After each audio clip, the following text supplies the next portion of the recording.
I started helping a young lady who was a victim of a horrendous crime. Her partner would suffocate her every once in a while with a plastic bag and leave her laying until she recovered consciousness, and then remind her that he was the person that controlled her life. He controlled whether she lived or died. And when she came to Holy Cross Ministries the very first time so that we could apply for her work permit, she was very withdrawn, very submissive, would never look me in the eye. She was so terrified. This is what makes it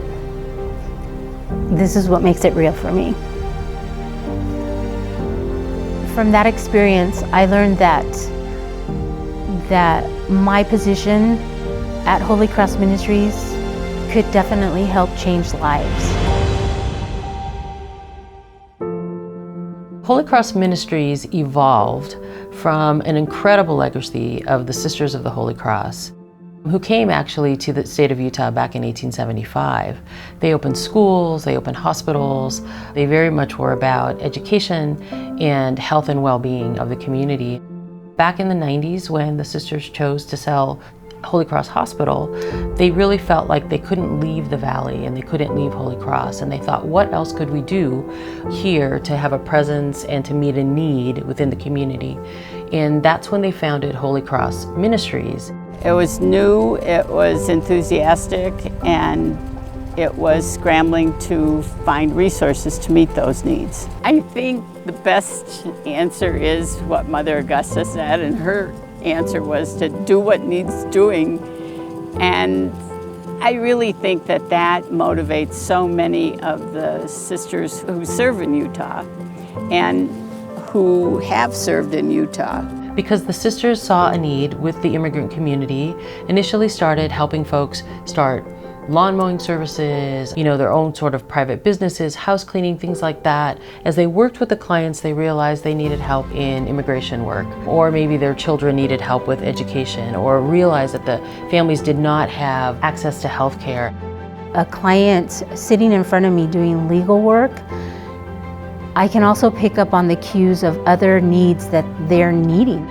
A lot of times this is the experience of many of our clients, that when we first meet them, they have one particular need, but then we find out they can benefit from other services and wraparound services that we can provide at Holy Cross Ministries. So I've been able to support and help in a collaboration that is currently happening with domestic violence shelter in Park City called Peace House. Once again, there's a shortage of Spanish-speaking therapists in this area. Peace House is a nonprofit organization dedicated to ending family violence and abuse, and we do that through education, outreach, support services, and safe housing. Our collaboration with Holy Cross Ministries has really been critical in closing the gap for mental health and counseling support for Spanish-speaking survivors in our community.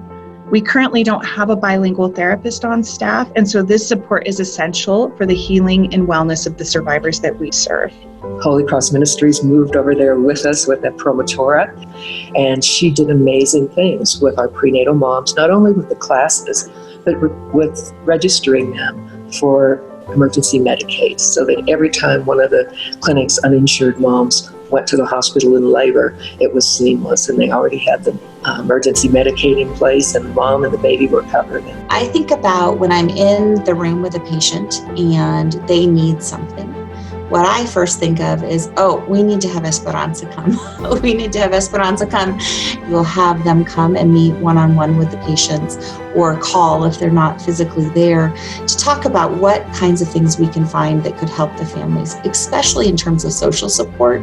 It's really in large part to Holy Cross Ministries and our partnership that we're able to do that. There will never be enough time for a busy clinician to do all that kind of work themselves. They need to partner with agencies that really do exist in the community and reach out to the community, and that's the role I think Holy Cross Ministries should play. And I think it's so much in line with our mission as Sisters of the Holy Cross, is the importance of always being attuned to responding to the needs of the community. The needs have changed. And Holy Cross Ministries has been really good about being present and trying to meet those needs. And now with the situation with COVID-19, with coronavirus, there's other needs that we're noticing. We've done hygiene kit handouts and mask handouts. We're trying to get people the tools that they need to stay safe. We're doing lots of education in English and Spanish on our social media, in presentations to help people know what they need to do to keep themselves and their families safe. One of my favorite pieces of this job is being able to see the success stories. My name is Lorena Cardenas and I'm a legal assistant at Holy Cross Ministries. The most impactful thing about working at Holy Cross is that everybody here is really like a family. So Lorena was a very young victim. Holy Cross Ministries was able to help her with counseling. We were able to help her with the legal side of the immigration process.